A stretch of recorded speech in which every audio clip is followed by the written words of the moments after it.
Iraika amin'ny telopolo janoary Thomas Randra, profesora manam-pahaizana ambony ary rektora malagasy voalohany teny amin'ny université Antananarivo ny profesora Thomas Randra.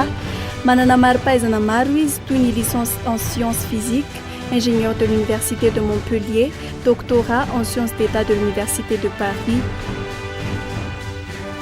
Na tsy fantatry ny ankamaroan'ny olona azy ity manam-pahaizana iray ity dia nanana ny lazany indrindra teo anivon'ny fampianarana ambony. Sehatra maro no nahafantarana azy. I professeur Thomas Randra nosolo tenany AEOM, Association des étudiants d'origine malgache, sy ny MDRM tamin'ilay fihaonam-ben'ireo tany tsy mombaty tsy mombany aroa nataon'ny Indonezia ny taona 1979. Efa sojabe tao amin'ny sampam-pampianarana siansa teny amin'ny université Antananarivo ihany koa.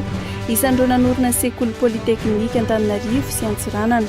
Ankoatra ireo dia mpikamana tao amin'ireny fikambanana manam-pahaizana samihafa ireny i professeur Thomas Randra. Efa nisy azy ny Association des physiologistes de langue française de la Société de biochimie de France, ny haut conseiller scientifique de l'Organisation de l'Unité africaine tamin'ny fotoan'androny.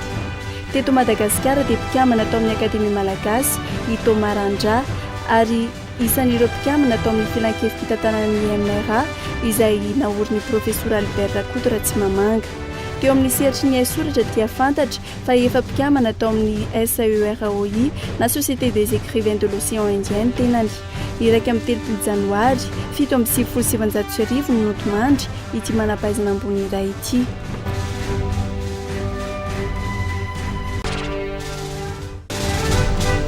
Iraika amin'ny telopolo janoary 7/7/2007 fifanekam-piara-miasa teo amin'ny Madagascar sy URSS mahakasika ny kolontsaina sy ny siansa.